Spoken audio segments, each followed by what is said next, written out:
اور جس دن وہ ان کو پکارے گا تو کہے گا کہ میرے وہ شریک جن کا تمہیں دعویٰ تھا کہاں ہیں؟ اور ہم ہر ایک امت میں سے ایک گواہ نکال لیں گے، پھر کہیں گے کہ اپنی دلیل پیش کرو، تو وہ جان لیں گے کہ سچ بات اللہ کی ہے، اور جو کچھ وہ افطرا کیا کرتے تھے ان سے جاتا رہے گا۔ قارون موسیٰ کی قوم میں سے تھا، پھر وہ ان پر زیادتی کرنے لگا، اور ہم نے اس کو اتنے خزانے دیے تھے کہ ان کی کنجیاں ایک طاقتور جماعت کو اٹھانا مشکل ہوتی۔ جب اس سے اس کی قوم نے کہا کہ اترائیے مت، کہ اللہ اترانے والوں کو پسند نہیں کرتا،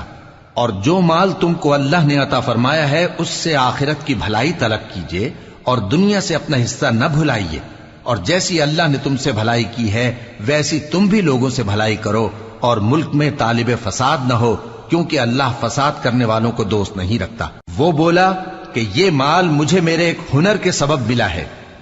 کیا اس کو معلوم نہیں تھا کہ اللہ